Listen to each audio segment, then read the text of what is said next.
This is the unsolved disappearance of Melinda Borden.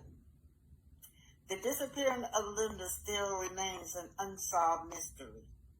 Over 100 years ago, oral history has been told by the elder, is that Melinda Borden was an unlisted passenger above the Titanic. She was traveling as a personal caregiver and with an independent European contractor. Of course, we must listen to the elders. Just listening to the elders lets you take a journey through their minds. And it's like walking through a library because they have ancestors' knowledge, because they have old untold stories. This is Black Titanic. Hit that like button, share, and subscribe.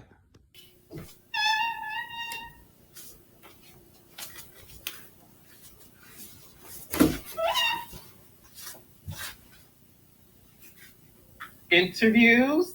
So I'm happy you decided to come on Reality with the King. I've had everyone on last season. Martell turned me down and said, no, he's not doing it. So I'm happy that this season you decided to chat with me. So what made you say yes this time? To be honest, you paid me last week, so I'm down for it. Let's go.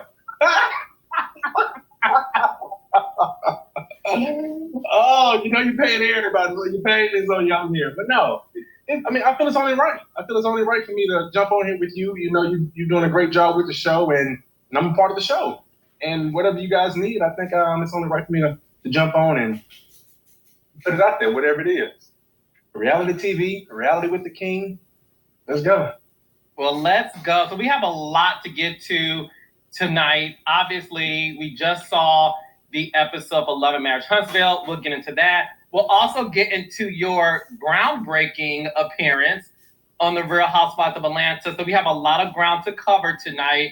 But first and foremost, let's just talk about you. Obviously, I'm asking everybody on the cast as I do these interviews, how does it feel to know that you are part of the #1 show on Oprah Winfrey's network? And if you ever saw this coming? Well, I definitely didn't see it coming. And then two, it feels good to be a part of anything that you can say #1, because it is takes commitment, dedication, and being loyal to something, and I feel that we all given our lives to the show to make it great, to make it extremely relatable for others, for other couples, for other single people and those who've gone through divorce. And, I feel that we can relate on so many different areas. That's what's so attractive to our show. Unlike any others, we're not making up shit, a show, we're not doing that. So, it feels good to be part of a show that's #1. Yeah, it does. Yeah, and I have to agree with you. Listen, I think when it comes to Huntsville, the cast, you guys are super relatable. And I feel like the audience can find themselves in each personality, right? And One thing I always talk about is, and I tell you this all the time as well, like when I'm at the airport, people come up to me asking about y'all. I'll sit on a flight, Black women all across the world be like, how's Martell doing? Is he okay? And what's interesting is... Is that the only thing they say? They don't say anything else? That's it? God damn, Carlos. Like, come on, man. I want to hear the truth. Let's go. Now it's not how Martell doing. No, because when I see them, they ready. Come on, man. Y'all think I'm messy. Martell is the actual mess. No, I've said this to all of you guys in nausea. So I'll just say it again. The audience already knows. But a lot of them have always said, we want to see Martell and Melody back together. That's been a lot of the comments that I'll get from Black women who I could be in the gym. This happened to me last week in the gym. It happens to me when I'm on a flight. When a Black woman sits next to me, she'll look at me, she'll look around, and she'll do this. She'll do this. Now look, I know who you are. I'm not gonna blow your spot up, but I love you I love what you're doing. And can you get Martell and Melody back together? I'd be like, girl, I am not Jesus. Like, I don't have the power to do that. I said, I have learned through my conversations with Martell and Melody that it's inappropriate to say that. That is more about making sure they're happy as individuals, and whatever their happiness means to them, that's what we should aspire for. And she said, okay, but I still want you to, and I'm like, okay, bye. But knowing that, is that something you get as well when you run into fans of the show? Of course. Because I think that was some of the show's better moments when we were together, you know? But yeah, you know, everybody has their own opinion on how things should go and where we should be in life. But, you know, we're just going to live our lives and we'll see what happens as the future unfolds. That sounds good, don't it?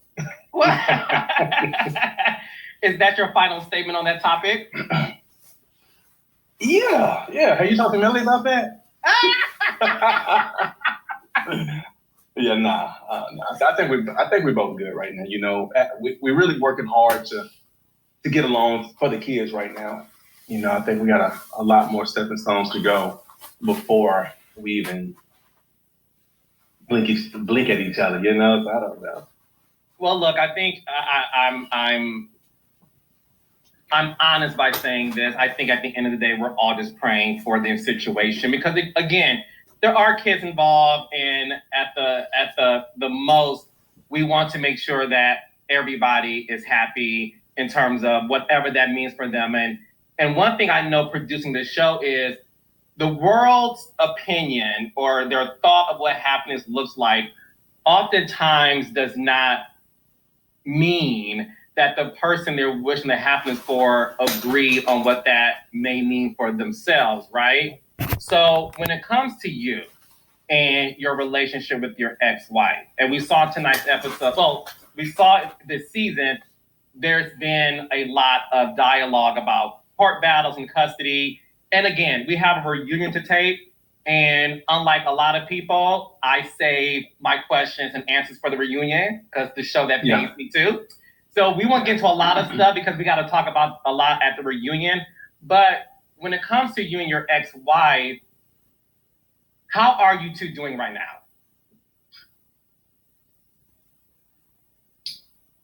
Collectively, I think we're doing good.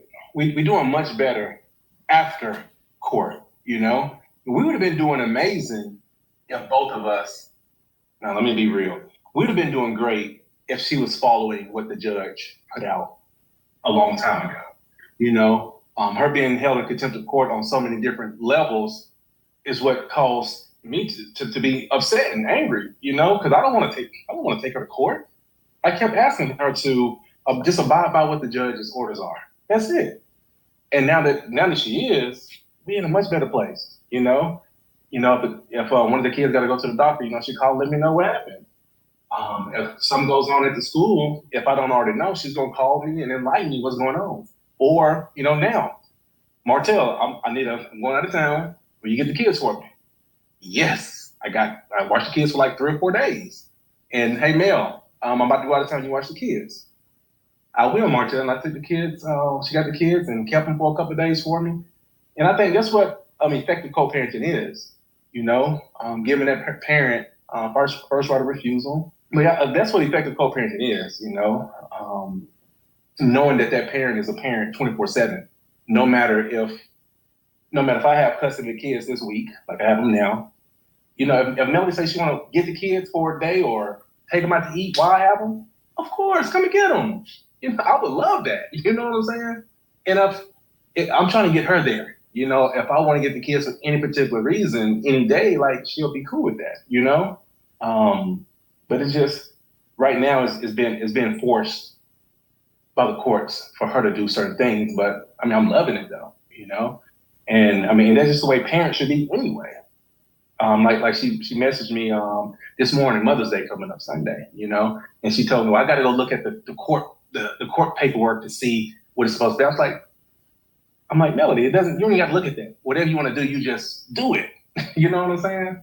So since day one, I've been trying to co-parent the best that I could. And so, yeah, now she is, and we get along very well, very well.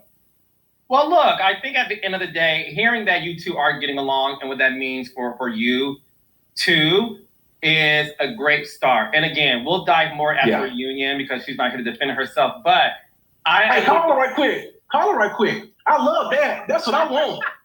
So when we come to this reunion, Carlos, we need to sit there and talk because a lot of untruth is being told on that television. With the edits and stuff like that. I know we got to make a good show, but that stuff be killing the hell out of me. You know what I'm saying? I'm like, damn, she lied about this. Is it aired on TV and all these millions of folks who watches it? They really believe certain things, and I hate that shit. You know what I'm saying? And like for me, it's like the court paperwork. It shows the truth of everything.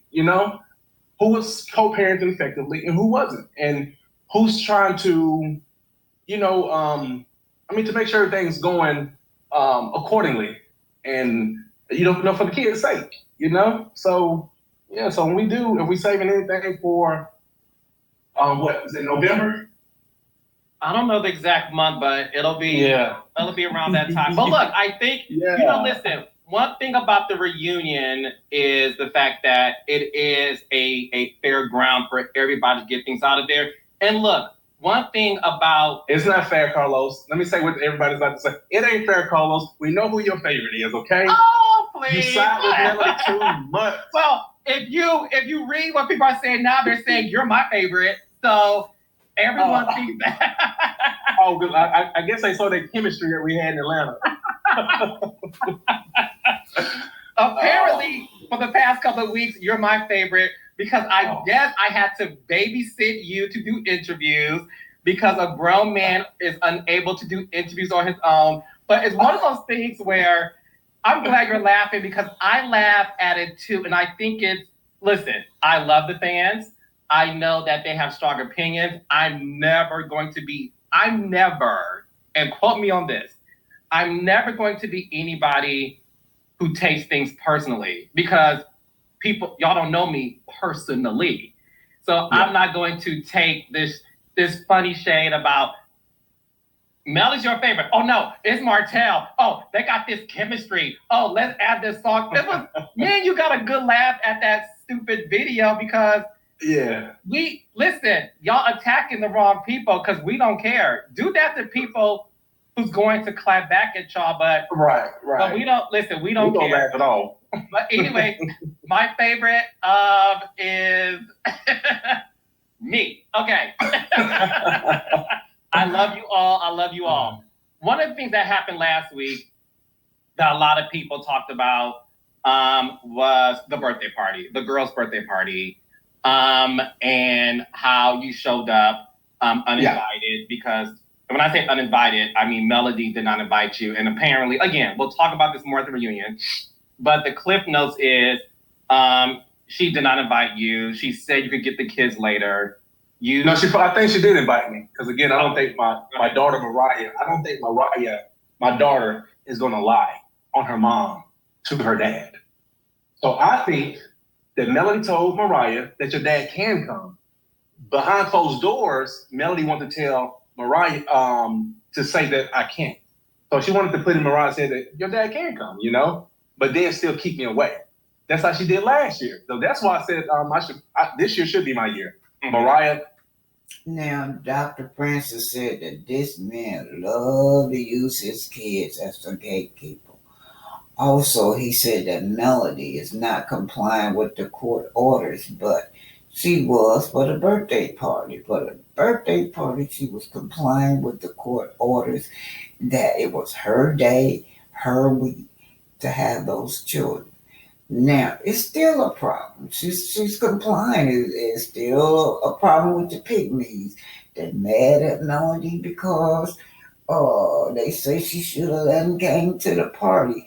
But she is complying with what the court said, and y'all still mad at her. But Martell show is a narcissist to his heart. He's the textbook narcissist. They never take accountability. It's always your fault. Now, Who bought this invite now? Mariah. Mariah told him he was invited. Mariah said that, emailed me. I got the email. He said, Mommy said you can come to the birthday party, Dad. And I'm like, cool, I'm coming. You know what I'm saying? So I got my daughter them a gift, and I went. I went to the birthday party. And Melody, you know, I felt that she didn't want to be there. I parked right beside her. I parked outside right there, well, a couple of cars down. She saw me, she passed by me. The kids ran over there and talked to me. So my thing is, don't make a big scene. If you say I'm not invited, or just like, hey, Martell, you need to go. She should have told me right then. Well, I parked right there beside her, She did tell you, but she didn't. Yes, she did. So I came in, and as soon as I step in, then she want to say something, and I'm like, wow, my kids already saw me here, so I'll go ahead and I guess we probably had a little bit too much to say then, you know. But my thing is, I'm saying, people that you're not even friends with, I see family and stuff like that. Even though I know she put together this birthday party, but I'm the father. We're not into it, anything like that. If I had a party, of course the mom can come. Come, you're the mom. This ain't about me. That's the thing. So for me, she tried to make it about her. For some odd reason, she want to make it seem like Daddy's not there, you know. And you having a party, a birthday party. She know I didn't have a birthday party planned. But the thing is, you know, I know what Mariah wanted most. She wanted to go see her favorite YouTuber. Like last year, I took her and Malia to DC because that's what she wanted to do. She wanted to do it again this year. So I got her tickets to Papa Raquel. That was her birthday. It was their birthday gifts right there.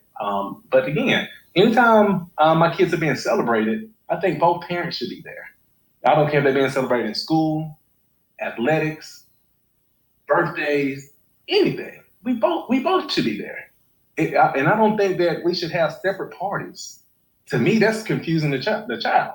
You know what I'm saying? Like Melanie and I, we get along with each other until we jump on TV or something like that. You know, she want to paint a narrative, and I think it's very unfortunate, you know, for the kids too. But I'm beginning to say it is what it is. One last thing about that, then we'll move on from it. In tonight's episode, we saw that she was talking to Tiffany Whitlow and played something that alluded to you not being able to get your daughter later that day, although she said that that's what you wanted. So what happened with that in terms of you being unable to get her later that day at the day of her birthday? So my thing is, it was more of the celebration. You know, because I already knew that it was Melody's time for the birthday. It was her year for the birthday. She got the odd year to have the even year. You know, I already know that. Well, but why if it come did you into play come, where, man? I mean, I didn't make plans to get her. She didn't tell me previously, Martell, you can go ahead and plan a birthday party for your daughter. You get on her birthday. She never said that to me. You know, we didn't even talk. You know what I'm saying? But my thing is, Mariah invited me to a birthday party. So, okay, I'm about to go to my daughter's birthday party, period. It wasn't about me trying to have another birthday party for her outside of that, you know? So my thing is I wanted to see my baby girl on her birthday and wish her happy birthday, hug her and kiss her, and wanted to just celebrate then and there, you know? So my thing is, in terms of, she can't, my thing is, don't try to control me. You can get her at 5 o'clock. You go tell me right now I can get I have something planned or something like that, you know? So it's not like I'm gonna allow you to hold me hostages like I'm like a child or something like that. So I did what I wanted to do. I still would have loved to have stayed there to celebrate her on her birthday there, you know? Like what I'm gonna do, take her to get some ice cream? I mean, we do that. You know, it's a lot of, and I know I heard some people say that and get more like party. you're doing stuff You just want for a TV. party, that's what you can do. Do you guys know what I've been doing field trips with my kids since day one. I've been like that parent that goes eat lunch with my child. I do everything, you know, with sports and all that. I sign all my kids up with sports and all that kind of stuff. I'm there. I'm a parent that's there, motivating their children, supportive of their children, and just want the best for their children, period. So it like behooves me for someone to even have the audacity to say I'm doing something for TV or clout, something like that by going to my daughter's birthday party. They're my kids. I'm raising my kids. I take care of my kids. I've been the protector since day one with my kids. So I don't know when to ever think that. It's a lot of stuff in my phone that I don't put out, that I don't put on Instagram and Facebook. I don't do shit for TV. I don't do nothing for social media, you know? That's just to bring people in my life just a little bit. But I do so much that people will probably be applauding me nonstop if they saw me doing all the stuff that I do with and for my children. But for me, it ain't for them. It ain't for TV. It ain't for nobody but them and myself. And, you know, that's why. Yo, this man, oh, God, he get on my nerve. You're the dad. These are things a dad or a parent just do normally. They want to just make sure I'm at their party celebrating, you know? And it hurts me to the core that Melody make it seem like it's something other than that. Like, and for real, Melody should have said, Martell, you can get the kids this year on their birthday because I know what I said last year, you wasn't able to really celebrate them on their birthday. The lies that she had, she should have felt in her heart that you can have Mariah and Aaliyah for the birthday. She didn't even call me for Malia's birthday last year. You was invited and you didn't go. She told Mariah that she sent the invitation to her birthday. She never sent me an invitation. I don't know what she did to her phone, but made it seem like she sent me an invitation, but she didn't. She said I was in Atlanta. I'm like, damn, I was here. I went as far as calling my attorney told my attorney that I didn't get an invitation. The judge said I can go to the birthday party last year, but yeah, Melody didn't send me an invitation to a party. So yeah, then I went up. So yeah, I mean, it hurts me to the core that she even trying to paint this narrative. I hate it, you know? And then for people to be going against me when I'm opposite than what people think of me, you know? What y'all think of me, that's not me. But, you know, in certain situations. Do you think you're misunderstood? I'm very misunderstood. Yeah, because like. Y'all see this man, he brought him on there to clean his image up after he went to that skate ring. This is what Carlos is doing. Do you think you misunderstood? We know what we seen with our eyes, Carlos. Carlos, you full of bull. He doing this to make get his story out so Melody can look like just unfit mother. That is not cooperative. Like right now, people are like, Martell, you just so angry, you need to go get some help. Like, no. You know, when false narratives are painted against you and people are thinking it's true, you know, it hurts me in so many different ways.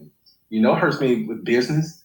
You know, Carlos, you're one of the people that will say, hey guys, all you gotta do is start a business and do this, do that. But you know, when it comes to me, it hurts me. If Melody say one thing, like she cried, I think 2 episodes ago, talking about her trying to be a co-parent and she want to see her kids every day. I'm like, God damn. I said, she's good. She hasn't been trying to be a good co-parent. She don't want to see her kids every day. Because if she wants to, she can. My doors are always open for her to get these kids whenever she wants to. I see my kids almost every day. You know why? Because I go support them in athletics. I'll go eat lunch with them. And then my 7 days, I do the same thing. The same thing. And court records show that I have been the co-parent that any person would want to co-parent with, period. So I don't like that narrative being painted of me. And being misunderstood, that's exactly what it is. And it's so unfortunate. And it hurts me every freaking day I think about it. So I try not to even think about it, you know? And, you know, I'm always there for my kids, and that's what makes me happy right there. You know, the kids. I don't even do much. I don't go many places. I don't do much. I wonder why Carlos never asked him about Lil Nas and Arian, and why Lil Nas always is not home training, being on his mama and cussing at his age, and you can't take him out in public. Why don't Carlos ever ask this man about Lil Nas? That's his child too. I don't like doing interviews. I just like thinking about how I'm gonna continue to support my children and be there for them. Make sure I'm there at all their games. Sign them up for whatever I feel is necessary for them to sign up for. Like just now, I just got back from field day. I volunteered a few hours up there at their field day. I always want to see my kids. I want them to see me in a positive light. I want them to see me being very supportive and knowing that no matter what they might read on social media, they see who their dad really is. You know what I'm saying? And that's what I want people to know too. But I always tell people, like, if you meet me, you'll love me. You know, and most people that meet me, they love me. But have you ever? We've talked about this before. Yeah. In terms of the social media tsunami, I'll call it that, right? Of vitriol and just angst and like hatred, because one thing I know is the noise of people attacking you on social media is sometimes louder than your real life. Have you ever met a fan of the show that attacked you to your face or said bad things to you, or do you meet people who just love you? To be real, as much hatred as I've read, I would think everybody would have something negative to say once they met me. But no, I have not met a person that didn't like me. So they might dislike me online, but when I meet them, face to face, you know, they want pictures. They go as far as try to kiss me and all that kind of stuff. And you know, it just like take it. And some people they take it too far though. You know, they try to put like kiss your lips. Oh my gosh, yeah, it's gotten crazy. It's gotten crazy. Hey, listen. And you know our fans, most of those older women. Oh man.